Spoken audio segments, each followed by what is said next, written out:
నమః. ఓం శ్రీమాత్రే నమః. ఓం సర్వమంగళాయ నమః. ఈ శిరోరేఖ మీద నక్షత్రం గుర్తున్న ఎన్ని తీసేసిన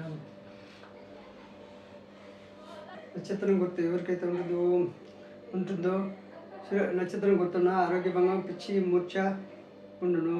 అదేవిధంగా టైఫాయిడ్ సంబంధ వ్యాధులు, గొలుసుకట్టున్న గొలుసులుగా ఇవి లేకుంటే గొలుసుకట్టు ఉన్న అతడి సంబంధ వ్యాధి, మతి భ్రమణం కలుగును. శిరసపోటు, మందమతి, హిస్టీరియా వ్యాధులు బాధతో కుంగుదురు. బుద్ధిరేఖ హృదయరేఖ దాడి, అదేవిధంగా జీవితరేఖ, హృదయరేఖ, శీర్షరేఖ 3 ఒకే చోటుని పుట్టిన ఈ విధంగా శీర్షరేఖ బుద్ధిరేఖలో 3 రేఖలు ఒకే చోటున అంటే హృదయరేఖ, బుద్ధిరేఖ, ఆయుష్రేఖ ఒకే చోటున పుట్టితే ఆకస్మిక ప్రమాదం, ఆకస్మిక ప్రాణహాని. కాబట్టి ఏదైనా వీరికి ఆకస్మికంగానే జరుగును. జీవితరేఖతో పాటు శరీరరేఖ కూడా సమంగా కిందికి వంగిపోయిన ఆత్మహత్య చేసుకుందాం. ఆత్మహత్య ఆయుష్రేఖ, శీర్షరేఖ ఒకే చోటు పుట్టి కిందకి కనుక వస్తే ఆత్మహత్య చేసుకునే వారికి అంటే ఇలా వచ్చి ఈత కూడా కిందకి దిగితే ఆత్మహత్య చేసుకునే గుణం ఇలాంటి వారికి ఉండను. వ్యతిరేక అదేవిధంగా తమ పుట్టి వెంటనే విడిపోయి ఆయుష్రేఖ, శిష్యుడు ఒకే చోట పుట్టి వెంటనే విడిపోయినా మంచిది. అదేవిధంగా జీవితరేఖ, శరీరరేఖ ఎక్కువగా విడిపోయి ప్రారంభించిన జీవితం అంతా మొండితనము, శరీరం ఎక్కువగా విడిపోయి ఈ విధంగా ఎక్కువగా ఈ విడిపోయిన గ్యాప్ ఎవరికైతే ఎక్కువ ఉంటుందో వారికి స్వతంత్ర లక్ష్యంలో ఎక్కువ. అదే స్వతంత్ర లక్ష్యంలో అదేవిధంగా జీవితరేఖ శీర్ష ఎక్కువగా విడిపోయి ప్రారంభించి జీవితం అంతా మొండితనము, దురిస్తనము, స్వాతిశయము, అడిగిన దానికి సరైన జవాబు చెప్పలేని వారిగా పట్టిన పట్టు విడవకుండుట అనే అవలక్షణాలతో తండ్రి రాజ్యం అన్నట్లు సంచరించడం. జీవితరేఖ, శీర్షరేఖ ఎక్కువ దూరం కలిసిపోయి ఈ 2 రేఖలు ఎక్కువ దూరం కలిసిపోయి వచ్చిన ఎక్కువ దూరం జీవితరేఖ, బుద్ధిరేఖ కలిసిపోయి వచ్చిన వారి స్వతంత్ర లక్ష్యం తక్కువ. పదాలు అంటే ఇతరుల దగ్గర బతకడము, ఇతరుల సలహాను అపేక్షించేవారుగా, ఇతరులు ఇచ్చే సలహాను ఆపేక్షించేవారుగా, ఇతరుల సాయం లేనిదే బ్రతకడు కష్టము, పిరిగితనం ఎక్కువ. ఇతరుల సాయం లేనిది బ్రతకడు కష్టం, పిరిగితనం ఎక్కువ. బుద్ధిరేఖ జీవితరేఖ లోపల భాగం, కింద భాగంలో పుట్టి జీవితరేఖను దాటి వెళ్ళిన సంవత్సరానికి 1000 పనులు చేయాలనే కోరిక ఎక్కువ. అంటే ఈ బుద్ధిరేఖ అనేటువంటి లోపల పడితే సంవత్సరానికి 1000 పనులు చేయాలనే ఆలోచనతో ఎక్కువ. కార్యదీక్ష, నిర్వహణ శక్తి చేకూరవు. అనాలోచిత బుద్ధి ఆపడిందులో కలుగును. ఆస్మార్గ దాటి శరీర రుగ్మతలు కలిగి వృద్ధాప్యంలో దుఃఖదాయకం ఉండను. ఇలా లోపల పుట్టి వారికి జీవితరేఖను దాటిపోతే అంటే కింద కల్లా వచ్చేయాలి. జీవితరేఖ లోపల పుట్టి కింద కల్లా వచ్చేస్తే అంటే ఈ జీవితరేఖను లోపల ఉంటే ఏది చేయలేరు. ఏదో చేయాలా, 1000 పనులు 1000 రకాల పనులు పెట్టుకుని ఏది చేయలేరు. బుద్ధిరేఖ చీలికలుగా విభజించబడి అంతమంది సో ఆ వ్యక్తికి మంచి తెలివితేటలు, బహుకార్య నిర్వహణ శక్తి, సమర్థత కలుగునని నిరూపించవలెను. బుద్ధిరేఖ అనేటువంటిది చీలికలుగా విభజింపబడి అంతమంది అంటే ఈ బుద్ధిరేఖ అనేటువంటిది ఇలా ఉండి ఇలా చీలికలుగా ఉంటే మంచిది. విజయపడి అంతమందిని సో ఆ వ్యక్తి మంచి తెలివితేటలో, బహుకార్య నిర్వహణ శక్తి, సమర్థత కలుగునని నిరూపించను. హస్తంలో 2 బుద్ధిరేఖలున్న మంచి అదృష్టవంతులు. హస్తంలో ఈ విధంగా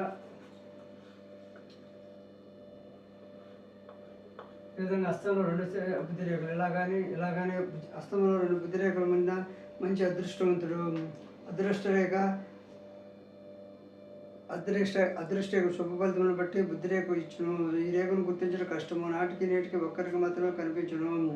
ఇలా సాముద్రిక శాస్త్రవేత్త షీరో గారికి, గాంధీ గారికి ఉన్నది. బుద్ధిరేఖలు 2 అనేటువంటి షీరో గారికి, గాంధీ గారికి మాత్రమే 2 బుద్ధిరేఖలు ఉన్నవి. అదేవిధంగా బుద్ధిరేఖ గులాబీ రంగు చంద్రస్థానం వరకు వ్యాపించిన, గులాబీ రంగు ఉండి చంద్రస్థానం వరకు ఈ బుద్ధిరేఖ వ్యాపించిన ఏడల అదేవిధంగా సన్నముగా ఉన్న మందమతి, పిరిగితనము, ఇతరుల సలహాలు, సాయం మీద ఆధారపడి విచ్చు నిర్లక్ష్యత విరక్తి. శిరోరేఖ చీలికలుగా ఉండి ఎక్కువ తిరగలుపున ఆధార్యం, చంచల శోభమును. ఈ శిరోరేఖ చీలికలుగా ఉండి వేడలు ఎక్కువ, చంచలత్వం ఎక్కువ. అతి సోమరి, అతి మంచి పలిచిన శిరోరేఖ గ్రహస్థానం బాగున్న, బొటన వేలు బాగున్నను యోగించలేడు. జీవితంలో రాణింపు తక్కువ, కాలక్షేపములకు లోటు ఉండదు. అదేవిధంగా బుద్ధిరేఖ ప్రారంభంలో ఒక మాదిరిగా ఉండి రాను లోతుగా ఉండటం స్త్రీల చేతుల్లో కనబడను. బుద్ధిరేఖ ముందుగా లావుగా ఉండి తర్వాత సన్నగా ఉంటే శ్రేయస్థితులు ఎక్కువగా ఉండను. బుద్ధిని తెల్లబారుతున్న రక్త ప్రసరణ ఉండదు. బుద్ధిరేఖ తెల్లబారిన రక్త ప్రసరణ ఉండదు. అనారోగ్యమైన కారణమును బటనవేలు శరీరరేఖ శ్రేష్టమైనగా ఉండిన వారి జీవితం శోభాయమానమును. బొటనవేలు శరీరరేఖ ఈ బొటనవేలు అనేటువంటిది ఈ బుద్ధిరేఖ అనేటువంటిది ఎంత బాగుంటే ఎంత శ్రేష్టంగా ఉంటే వారి జీవితం బాగుండును, బాగా శోభాయమానమును. బుద్ధిరేఖ చంద్రస్థానం మీద పూర్తిగా వాలి తన భావతరంగములకు నాశరగును. కొన్నిసార్లు పిచ్చి పనులు చేసి ఉన్నాయి పాడు చేసుకుని కొత్త మార్పులు కలిగించును.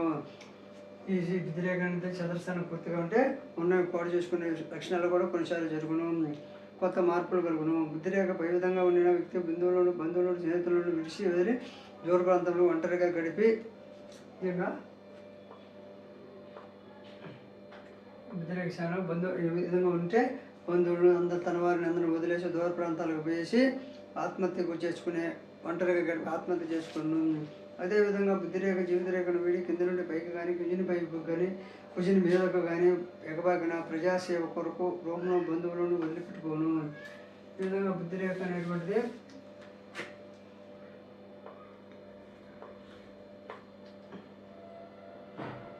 ఇలా కానీ లేకపోతే ఈ విధంగా బుద్ధిరేఖ ఎవరికైతే ఉంటుందో వారు జీవితరేఖను వీడి కింది నుండి పైకి కానీ పిజిన వైపును కానీ పిజిన మెరకు కానీ బెగబాగిన ప్రజాసేవకుడు గృహంలో బంధువులను వదిలిపెట్టుకోను. బుద్ధిరేఖ ఆయుష్రేఖ నుండి ప్రారంభించి ధనుసాకారముగా హృదయరేఖ వైపునకు లేచి చివరికి వచ్చే వరకు క్రమరీతిగా కిందికి వాలిను. ఇది చక్రం పద్ధతి. ఈ బుద్ధిరేఖ అనేటువంటిది ఎలా ఉండాలి అంటే ఇక్కడ పైకి వలితే మంచిది. అదేవిధంగా మంచి సామర్థ్యము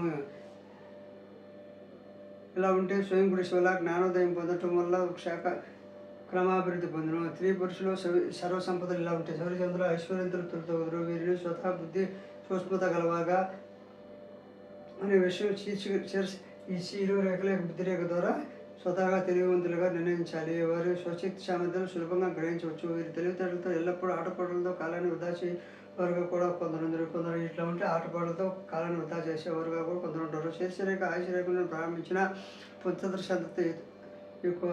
శీర్షరేఖ ఆయుషరేఖలను ప్రారంభించిన ఈ రెండు కలిసి ప్రారంభిస్తే పుత్ర సంతతి ఎక్కువ అని తాను అధికము. ఈ రెండు రేఖలు కలిసి చోట సూక్ష్మరేఖలు శ్రీ సంతానం. ఈ రెండు రేఖలు ఎక్కడైతే కలుస్తాయో ఈ బుద్ధిరేఖ చూడండి, ఈ రెండు రేఖలు కలిసే చోట సూక్ష్మరేఖలు ఎలా ఉంటాయి, కలిసే చోట ఉంటే అవి ఆ సూక్ష్మరేఖల వల్ల స్త్రీ సంతానం అని, దృఢ రేఖలు పెద్ద రేఖలు పురుష సంతానం అని, చిన్న రేఖలు సూక్ష్మరేఖలు స్త్రీ సంతానం అని, పై రెండు రేఖలను ఖండించే రేఖలను సంతాన నష్టం. ఈ రేఖలను ఖండించే రేఖలు ఈ విధంగా ఉంటే సంతాన నష్టం అని అంటే ఈ విధంగా వచ్చి సూక్ష్మ రేఖల్ని ఖండిస్తూ ఉంటే సంతాన నష్టం అని కూడా చెప్పవచ్చు. బుద్ధిరేఖ జీవితరేఖను కలిసి ఉన్నంత వరకు భయము పిరికితనముతో కాలక్షేపించాను. ఎంత దూరం కలిసి వస్తే అంతవరకు పిరికితనము ఉండను. బుద్ధి వికాసించదు. స్వతంత్రంగా జీవించలేడు. ఒకరి కింద పరిచయించుడు. ఆత్మకోశం దైవకోశం ఉండవు. అంతవరకు అనుభవం చెంగి కార్యములు విరమించుకుంటూ ఉండే స్వభావం ఉండును. అదేవిధంగా బుద్ధిరేఖ చిన్నదిగా ఉన్న మందమతి సొంట అల్పాయుధ్యాయము గండములు గలవాడు మతి భ్రమణం చెందువాడు బుద్ధిరేఖ ముక్కలుగా ఉన్న దరిద్ర గండములు శిరోరోగమును తెలుపును. శిరోవేదన తలనొప్పి అనారోగ్యం ఎదురుకు సంబంధించి ఉండును. గతం గుర్తుకు రావదు. మధ్య వరకు ఆలోచించి కృంగిస్తుండును. బుద్ధిరేఖ చిన్నదిగా ఉంటాయి. అదేవిధంగా శిరోరేఖలో పోటులు నొక్కులు తలనొప్పి పార్శ్వపేడ శరీరంలో నొక్కులు కానీ పోటులు కానీ కత్తిలు కానీ తలనొప్పి పార్శ్వపేడ రొంప దొక్కు మొదలు శారీరక బాధలను అడ్డుగీతలు ఈ విధంగా శరీరేఖ మీద అడ్డుగీతలు ఉన్న చాలా హానికరము వికారము పార్శ్వనొప్పులు బలమును. దీనికి సహాయరేఖలు హృదయరేఖ ఆరోగ్యరేఖ బలంగా కోల్పోయిన ఆరోగ్యమును తిరిగి పొందును. ఈ బుద్ధిరేఖ బాగా లేకుండా ఈ ఆయుషరేఖ ఈ యొక్క హృదయరేఖ గారు బాగుంటే తిరిగి ఆరోగ్యం పాడైనప్పటికీ మళ్ళీ తిరిగి పొందుదురు. ఆరోగ్యరేఖ జీర్ణశక్తి లివర్కు సంబంధించింది. ఆరోగ్యరేఖ అనేది జీర్ణశక్తి లివర్కు సంబంధించింది. ఈ ఆరోగ్యరేఖ ఉంటుంది. ఆరోగ్య రేఖ అనేది లివర్కు సంబంధించింది. 3 రేఖలు హృదయరేఖ శీర్షరేఖ ఆరోగ్యరేఖ పాడుపడిన మరింత బాధలతో అల్పాయుష్కుడును. ఈ 2 రేఖలు ఈ రేఖ ఈ బుద్ధిరేఖ ఈ ఆయుషరేఖ కూడా సరిగా లేకపోతే అల్పాయుష్కుడు అని చెప్పవచ్చు. అదేవిధంగా బుద్ధిరేఖ మీద నక్షత్రం ఉన్న ఆ వయసులో ప్రాణహాని మతి భ్రమణము. బుద్ధి మీద నక్షత్రం ఉంటే ఇక్కడ నక్షత్రం ఉంటే ప్రాణహాని మతి భ్రమణము. బుద్ధిరేఖ ఎంత త్వరగా ఆయుష్రేఖను వీడును అప్పుడు అజ్ఞానం తొలగును, ఆత్మవిశ్వాసం పొందును కలిగి ఉందరు. బుద్ధిరేఖ ప్రారంభంలో ఆయుష్రేఖను వీడిన గ్రహింపు శక్తి చేయి పనుల పడుదల ఉండవు, నిర్వహణ సామర్థ్యం స్వతంత్ర భావాలు పెరుగును. బుద్ధిరేఖ చివరి భాగం కిందికి వంపు కలిగిన ఈ విధంగా చివరి భాగం అనేది వంపు కలిగిన బుద్ధిరేఖ చివరి వంపు కలిగిన కళలో ఆసక్తి, చిత్రలేఖనం, రంగుల వేట, వృత్తిలో జీవనం కలవరుగా. కారణం చంద్రస్థానం ఆలోచనలకు నిలయమైనది. చంద్రస్థానం అనేది ఆలోచనలకు నిలయమైనది. అదేవిధంగా బుద్ధిరేఖ జీవితరేఖను వీడి వేరుగా ఉన్నవారు విద్యావంతులే, రాజకీయ వ్యవహారాలందు పేరు పొంది మర్షణాభావము, పరిశ్రమ, గ్రహణ శక్తి ఎక్కువ. బుద్ధిరేఖ ఈ రెండు రేఖలు విడిగా వేరుగా ఉంటే ఆలోచిస్తుంది. ఆ బుద్ధిరేఖ వంపు లేకుండా సాగి ఉన్న ధైర్య సాహసములతో కార్యములు సాధించడం, వెనక్కు అడుగు వేయని వారుగా పట్టుదల. బుద్ధిరేఖ వంపు లేకుండా ఉంటే ఈ బుద్ధిరేఖ అనేటువంటి వేరుగా చక్కగా వంపు లేకుంటే వెనుకడుగు వేయని వారు పట్టుదల గల వారు ఉన్నారు. కాబట్టి ఈ వీడియో నచ్చితే లైక్ చేయండి, షేర్ చేయండి, సబ్స్క్రైబ్ చేయండి.